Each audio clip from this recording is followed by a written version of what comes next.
Sa isang mamahaling fine dining restaurant sa Makati, umalingaw-ngaw ang matatamis, ngunit pilit na halakhakan.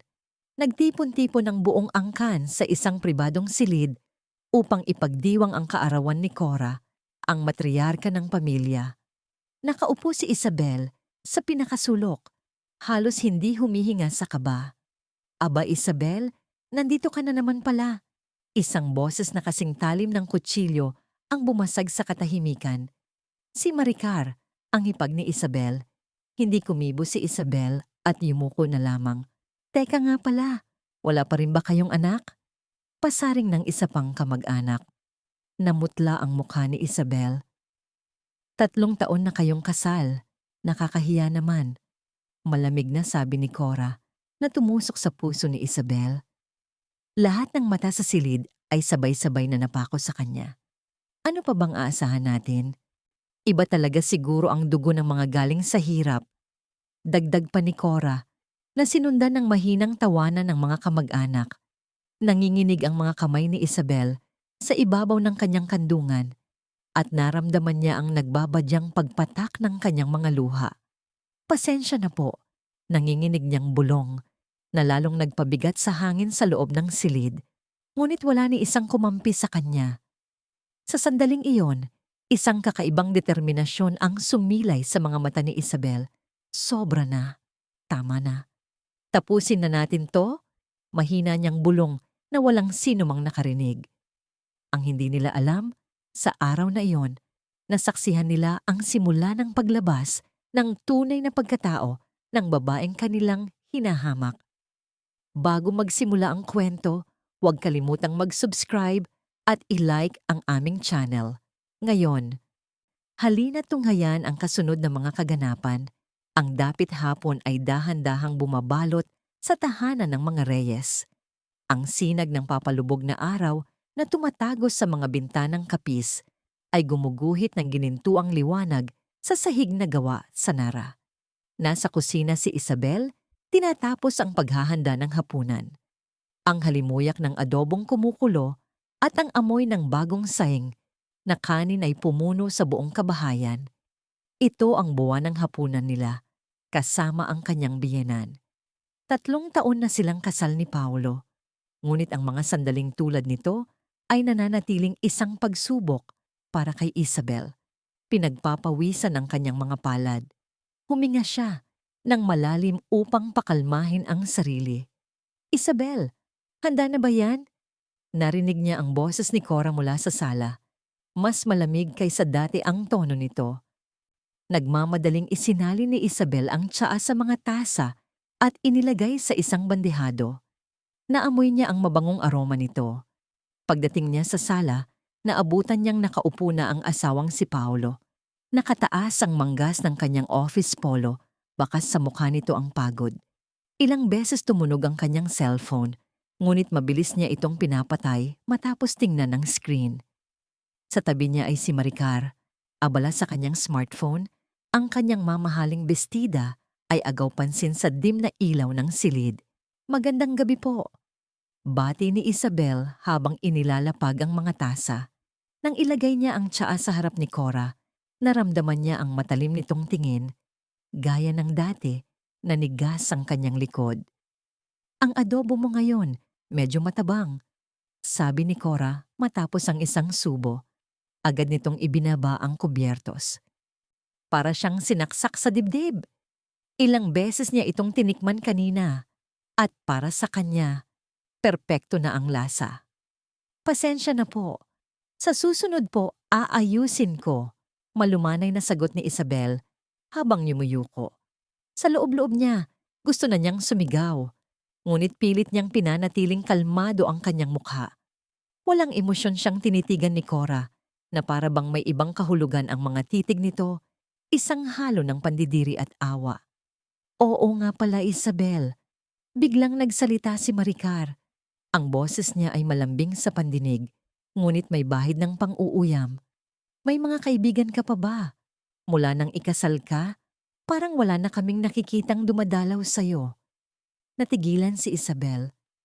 Totoo ngang mula nang ikasal siya, nawala na siya ng koneksyon sa mga kaibigan. Masyado siyang naging abala sa pag-adjust sa buhay may asawa sa bahay ng mga Reyes. Medyo abala lang po sa trabaho at sa bahay, sagot niya. Ang totoo, si Cora ang nagsabi sa kanya na dapat unahin ng isang asawa ang pamilya, kaya't itinigil na niya ang paglabas-labas. Tama yan. Dahan-dahang nagsalita si Cora, at sa tono nito, lalong kinabahan si Isabel.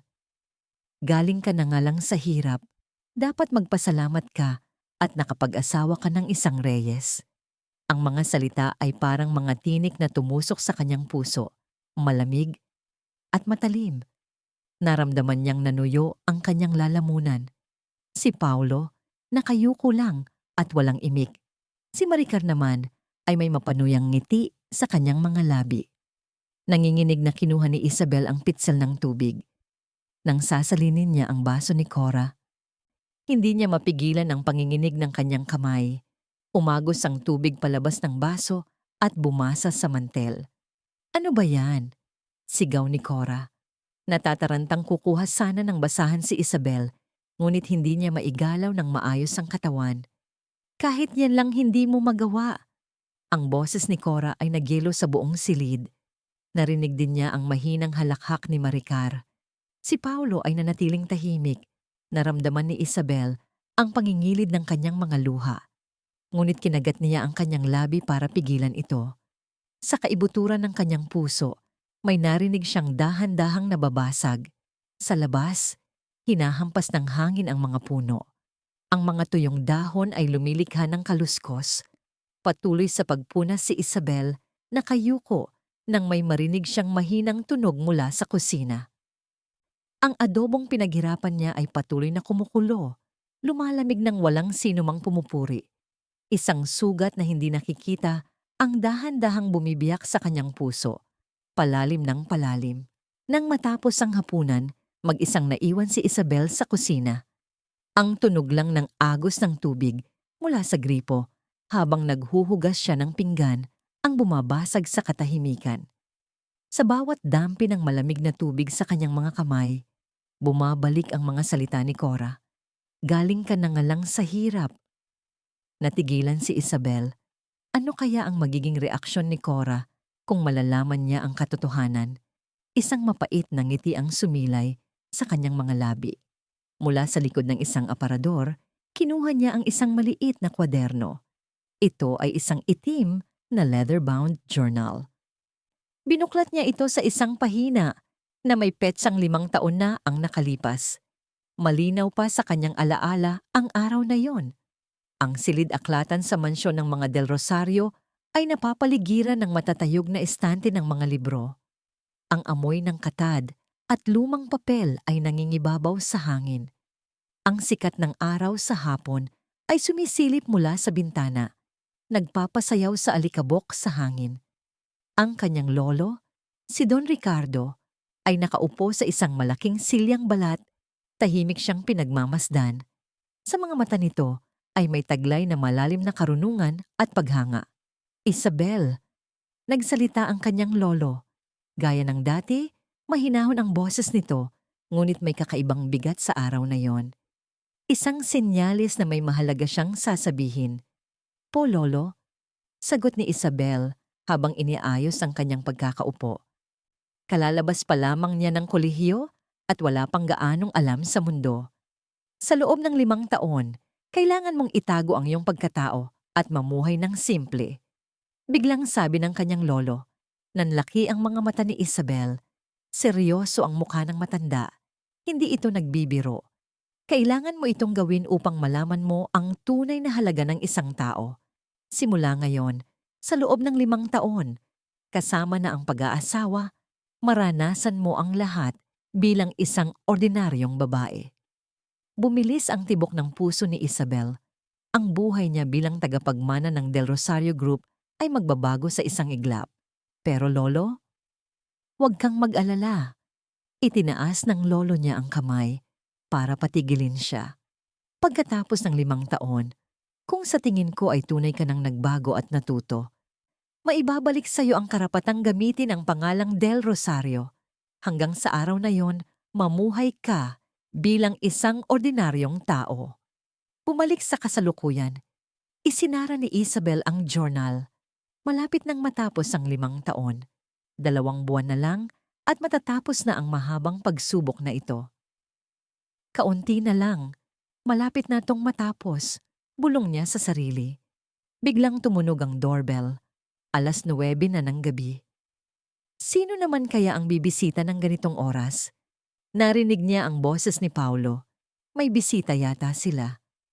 Mabilis na itinago ni Isabel ang journal at nagtungo sa sala.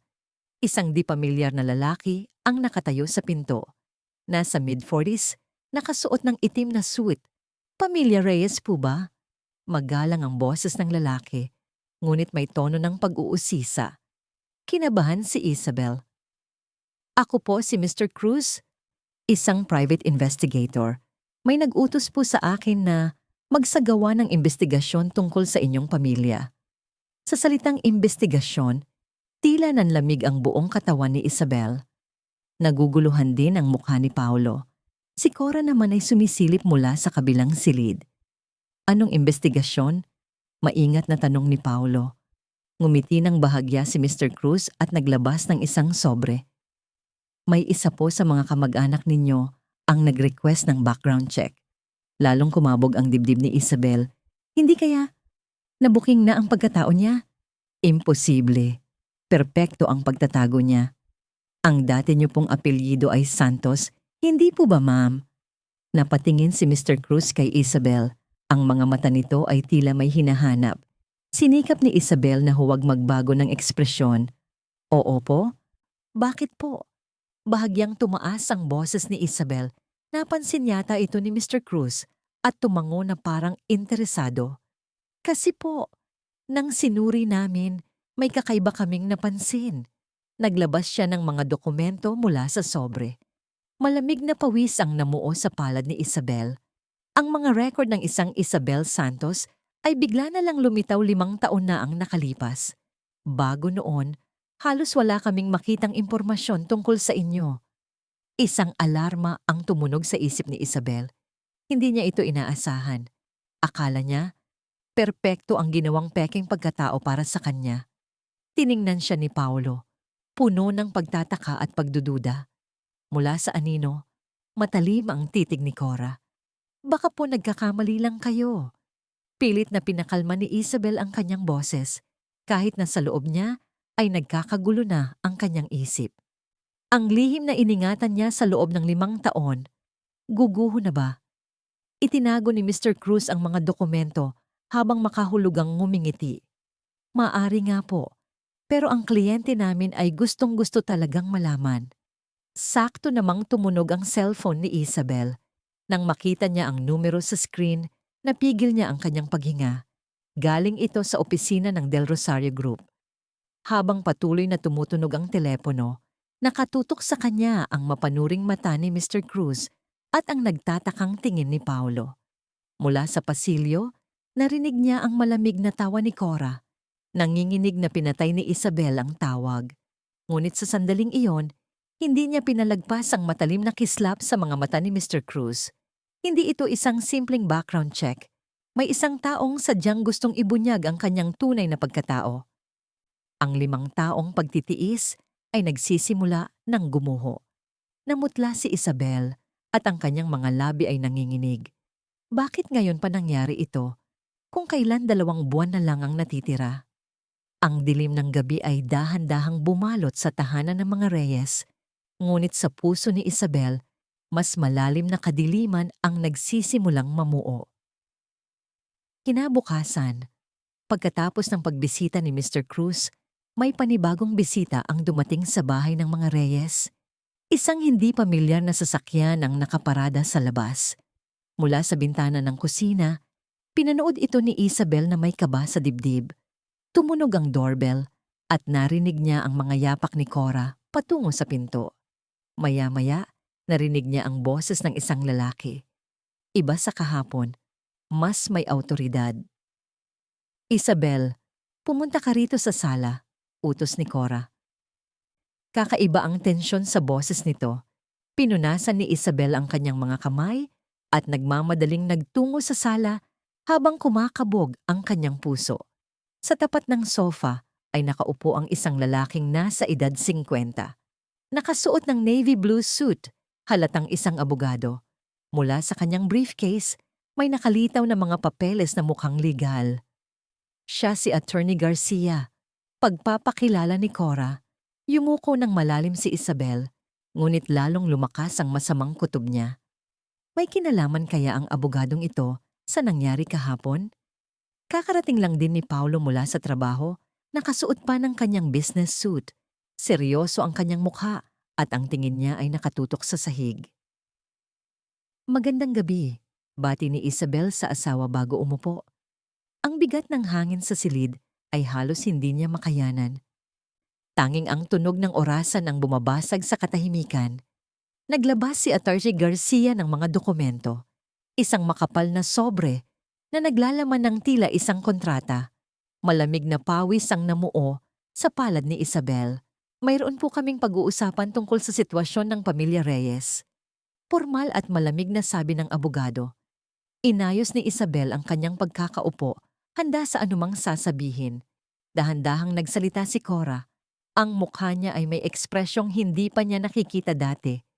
Isang matinding kaseryosohan. Isabel, 3 taon na kayong kasal ni Paulo, tama? Naguluhan si Isabel. Bakit ito ang pinag-uusapan? Opo, at nagpapasalamat po ako. Magalang niyang sagot. Ngunit hindi lumambot ang ekspresyon ni Cora. Panahon na para pag-isipan natin ang tagapagmana ng pamilya Reyes. Sa mga salitang yon, nanikip ang dibdib ni Isabel. Ang tagapagmana, ang anak. Ilang beses na itong napag-usapan, pero iba ngayon. Inilatag ni Attorney Garcia ang mga dokumento. Puno ito ng mga legal na terminong hindi niya maintindihan. Kung hindi ka magbubuntis bago matapos ang taon, kailangan nating mag-divorce. Anunsyo ni Cora. Nagyelo ang buong silid. Hindi makapaniwala si Isabel sa narinig. Tita Cora. Nanginginig ang boses ni Isabel, pero hindi nagbago ang mukha ng biyenan. Ito ay isang legal na kasunduan. Ang bago matapos ang taon ay nangangahulugang mayroon ka na lang 2 buwan. Paliwanag ni Attorney Garcia. Tila na blangko ang isip ni Isabel. 2 buwan, kaparehong-kapareho ng deadline ng kasunduan nila ng kanyang lolo. Tiningnan niya si Paulo. Umaasa siyang may sasabihin ng asawa na ipagtatanggol siya. Ngunit ang tanging lumabas sa bibig nito ay, naiintindihan ko naman si Mama. Sa mga salitang yon, gumuho ang mundo ni Isabel. Kahit ang asawa niya ay hindi niya kakampi. Isang alon ng kalungkutan ang bumalot sa kanya. Pero Paulo, pakiusap niya, ngunit umiwas lang ito ng tingin. Tumayo na si Attorney Garcia. Kung ganoon, tapos na ang usapan. Nang makaalis ang abogado, isang mabigat na katahimikan ang naiwan. Si Cora ay may ngiti ng tagumpay sa kanyang mukha. Si Paulo ay nanatiling walang kibo. Tumakbo si Isabel papunta sa kanyang silid. Pagsara niya ng pinto, bumuhos ang kanyang mga luha. Ang 3 taon nilang pagsasama ay parang bulang maglalaho. Gabi na, kinuha ni Isabel ang isang luma niyang diary mula sa isang drawer. Nanginginig ang kamay niyang humawak ng panulat. Sa labas, madilim na at tanging ilaw lang ng poste ang nagbibigay liwanag. Sa di kalayuan, naririnig niya ang tunog ng tren. Dahan-dahang isinulat ni Isabel. December 31, ang huling araw, ang araw na magbabago ang buhay ko. Isinara niya ang diary. 2 buwan na lang at matatapos na ang lahat. Ang kasunduan sa lolo niya, ang kasal na ito at ang pekeng buhay na ito. Tumayo siya sa tabi ng bintana at tumingala sa langit. Walang mga bituin. Ang makapal na ulap ay parang salamin ng kanyang madilim at mabigat na puso. Kinaumagahan, naghahanda ng almusal si Isabel sa kusina. Halos hindi siya nakatulog. May maitim na bilog sa ilalim ng kanyang mga mata at maputla siya. Ngunit gaya ng dati, nagluto siya para sa pamilya. Dumating si Cora sa kusina, 7:30. Gaya ng dati, Tiningnan siya nito mula ulo hanggang paa at mas malamig pa kaysa dati ang mga titig nito. Magandang umaga po, bati ni Isabel. Hindi sumagot si Cora. Umupo lang ito at nagbuklat ng dyaryo, isang malinaw na paraan ng pagbabaliwala sa kanya. Dumating din si Paulo. Nagbabaka sakali si Isabel na may sasabihin ito tungkol sa nangyari kagabi. Ngunit tumango lang ito sa kanyang pagbati at dumiretso sa pagbabasa ng dyaryo. Huling dumating si Maricar na may magandang ngiti sa kanyang mukha. Ngunit sa likod ng ngiting iyon ay may mali siya. Ate Isa, parang ang putla mo yata ngayon? Ang tono niya ay kunwaring nag-aalala, ngunit halatang nang aasar. Tahimik na nagsali ng kape si Isabel. Teka, kumusta pala yung usapan kagabi? Patuloy ni Maricar. Itinaas din ni Cora ang tingin mula sa dyaryo. Ang mga mata nila ay parang mga pusang nag-aabang ng mabibiktima. Well, natural lang naman yon, sabi ni Cora. Natigilan si Isabel. Bumalik na naman ang sakit ng nakaraang gabi. 3 taon nang hindi magkaanak. Bilang babae, bigo ka. Ang mga salita ni Maricar ay sumaksak sa puso ni Isabel. Nagsimulang manginig ang kamay niyang may hawak na tasa. Sabi nga ng mga matatanda, di ba? Ang babaeng baog dapat lumayas sa pamamahay. Malupit na sabi ni Cora. Nangingilid na naman ang luha sa mga mata ni Isabel. Si Paulo ay nanatiling tahimik, nagkukunwaring nagbabasa. At iyon ang pinakamasakit para kay Isabel. Isa pa, hindi naman natin alam kung saan talaga siya nanggaling. Dagdag pa ni Maricar, patungkol sa investigador. Isang malamig na takot ang gumapang sa puso ni Isabel. Kahit ano pa man, malapit na rin namang matapos to, sabi ni Cora. Sa puntong yon, tuluyan nang nadurog ang puso ni Isabel. Sobra na.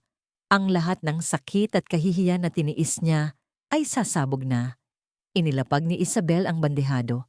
Aalis na po ako, sabi niya at yumuko bago umalis sa kusina. Naramdaman niya ang malamig na titig ng 3 sa kanyang likuran. Hindi na niya kaya pang manatili sa bahay na yon kahit isang segundo pa.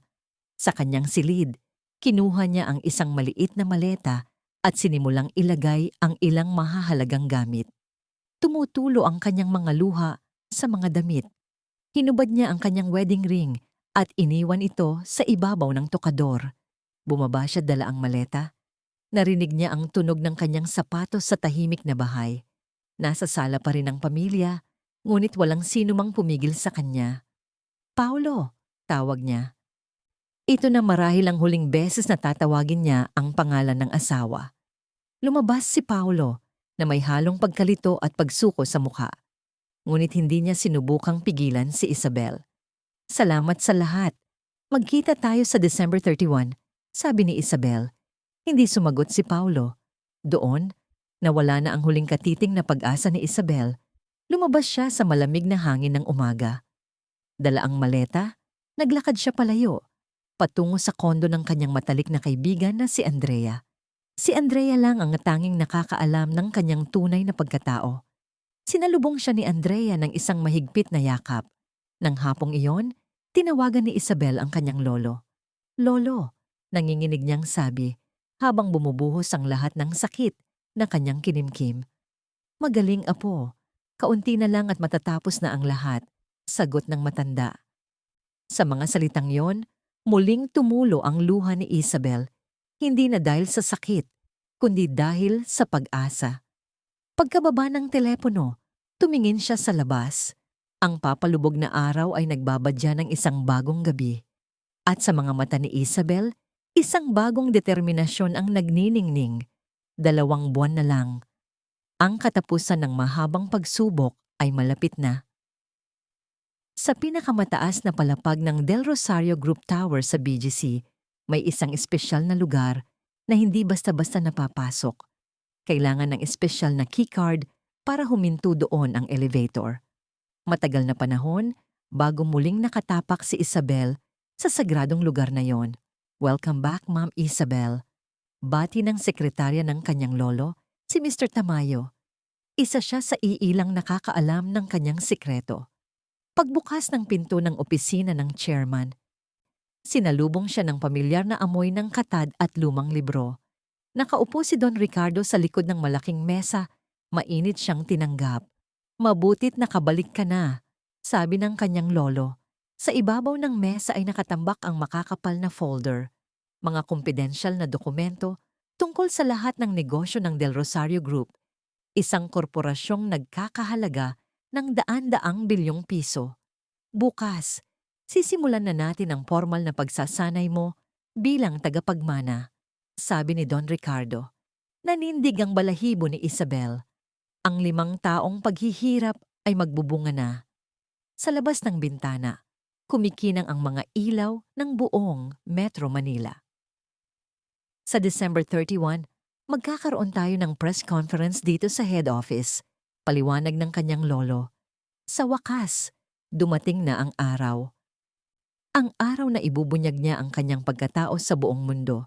Samantala, sa bahay ng mga Reyes, naghahari ang kaguluhan. 1 linggo nang wala si Isabel at walang anumang balita mula sa kanya. Ano na naman kayang binabalak ng babaeng yon? Sigaw ni Cora. Si Paulo ay tahimik lang, habang si Maricar ay nawalan na rin ng kanyang karaniwang kumpiyansa. Maging ang investigador na si Mr. Cruz ay nagulat na bigla na lang nawala ang lahat ng bakas ni Isabel na para bang may sadyang nagtatago sa kanya. Isang masamang kutob ang gumugulo sa isip ni Cora. May itinatago si Isabel. Sa Del Rosario Tower, abala ang lahat sa paghahanda. Pinag-aaralan ni Isabel ang mga dokumento habang inaalala ang sinabi ng kanyang lolo para makilala ang tunay na halaga ng isang tao. Nakita ni Isabel ang pinakapangit na bahagi ng sangkatauhan, ngunit kasabay nito, natutunan niya ang tunay na kahulugan ng lakas. Malapit nang mag-umaga, isang bagong araw ang sisikat at isang bagong kabanata sa buhay ni Isabel ang magsisimula. 2:00 ng hapon, December 31. Ang Grand Conference Hall ng Del Rosario Group ay puno ng mga miyembro ng media. Isang malaking anunsyo ang magpapayanig sa mundo ng negosyo. Sa harap, isang malaking screen ang nagpapakita ng logo ng Del Rosario Group. Biglang dumilim ang paligid at isang spotlight ang tumutok sa entablado. Isang babae ang lumitaw. Si Isabel. Ngunit hindi na siya ang kawawang asawa na inaapi sa bahay ng mga Reyes. Nakasuot siya ng isang eleganteng navy blue power suit, tuwid ang tayo. At ang kanyang mga mata ay puno ng tapang at kumpiyansa. Sa isang hilera ng mga upuan sa harap, nakaupo ang pamilya Reyes. Si Cora, Paulo at Maricar. Nakatanggap sila ng isang misteryosong imbitasyon. Naguguluhan pa rin si Cora kung bakit sila naroroon. Tumayo si Isabel sa harap ng mikropono. Tumahimik ang lahat. "Magandang hapon po sa inyong lahat. Salamat sa pagdalo." Umalingaw-ngaw ang boses ni Isabel sa buong silid. Ang kanyang boses ay may awtoridad na hindi pa naririnig ng mga Reyes mula sa kanya. "Simula sa araw na ito, ako na ang uupo bilang bagong presidente at CEO ng Del Rosario Group. Ako si Isabel Del Rosario." Isang nakabibinging katahimikan ang bumalot sa silid na sinundan ng malakas na bulungan mula sa mga reporter. Sa upuan ng mga Reyes, ang tatlo ay tila naging bato. Bahagyang nakabuka ang bibig ni Cora. Nanlalaki ang mga mata ni Paulo habang si Maricar ay namumutla at nanginginig. Isabel Del Rosario, ang pangalan ng angkan na nagtatag ng isa sa pinakamalaking korporasyon sa bansa. Iyon pala ang tunay na pangalan ng babaeng inakala nilang galing sa hirap. Tumingin ng diretso si Isabel sa pamilya Reyes. "Sa loob ng 5 taon, sumailalim ako sa isang pagsubok. Sa utos ng aking lolo, si Don Ricardo Del Rosario, itinago ko ang aking pagkatao upang mamuhay kasama ng mga ordinaryong tao, upang malaman ang tunay na halaga ng isang nilalang." Unti-unting namutla si Cora. Ang lahat ng masasakit na salitang binitiwan niya ay bumalik sa kanyang alaala. "Hindi ako galing sa hirap," mahinahong sabi ni Isabel. "Sa loob ng 5 taon, pinanood ko kung paano ninyo ako tratuhin."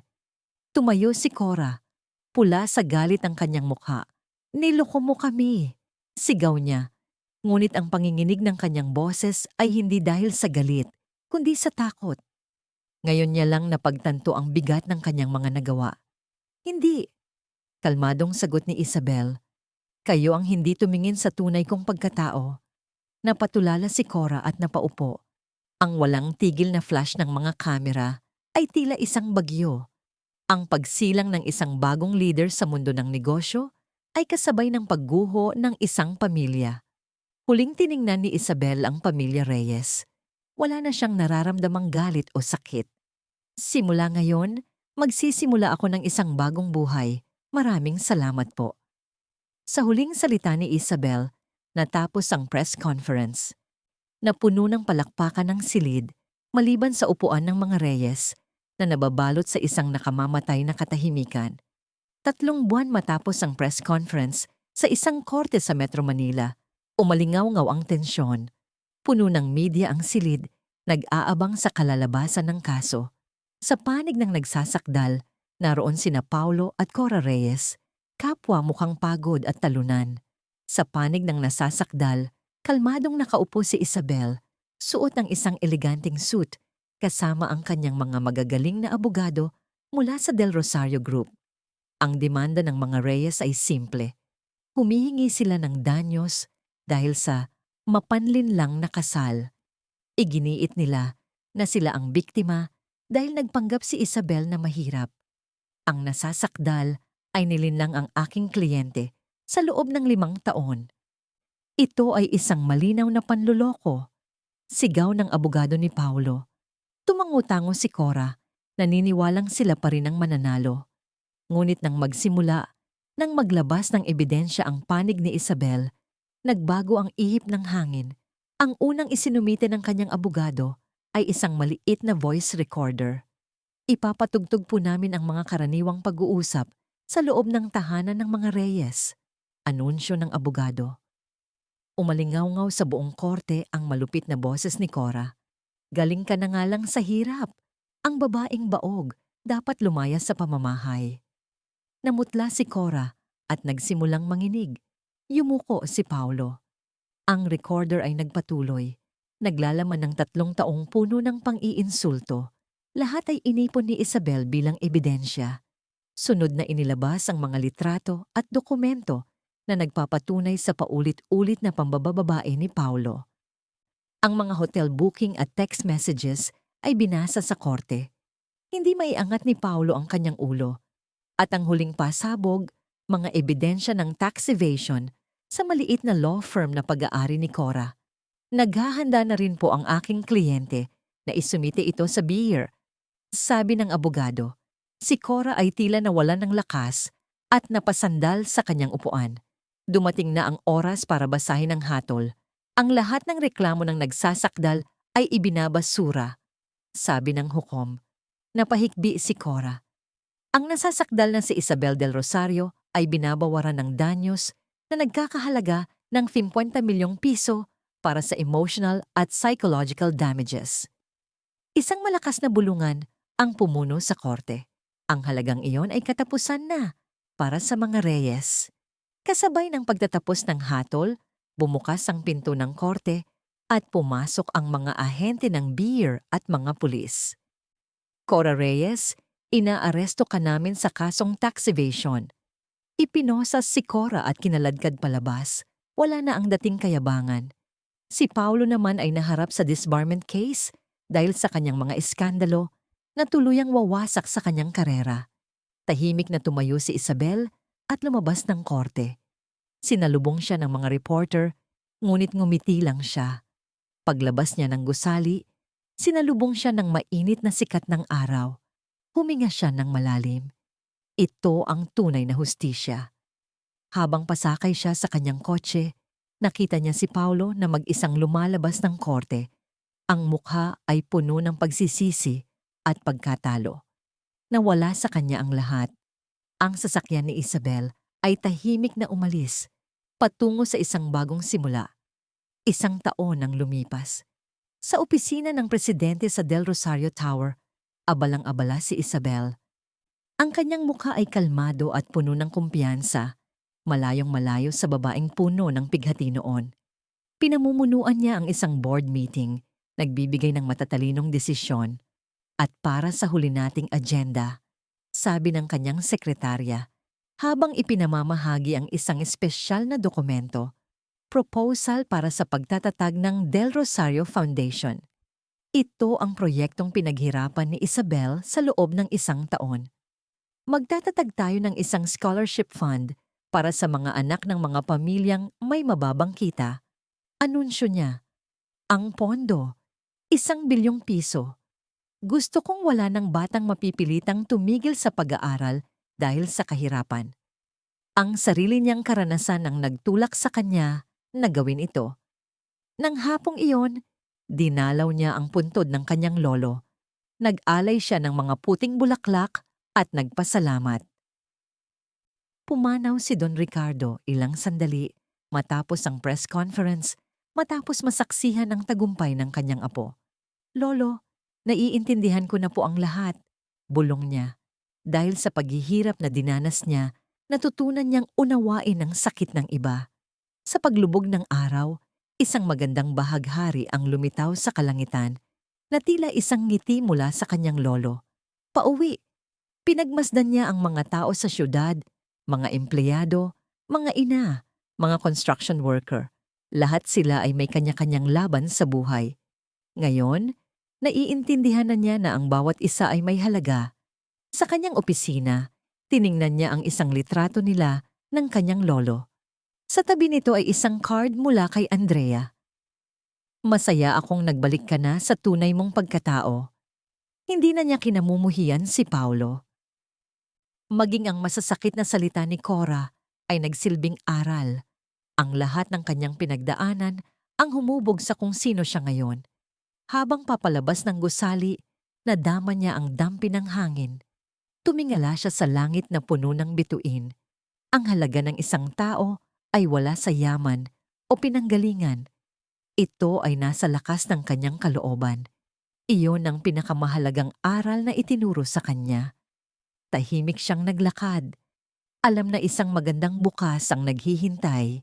Ito ang simula ng bagong buhay ni Isabel, isang buhay na puno ng pag-asa at tunay na lakas. Salamat sa panonood.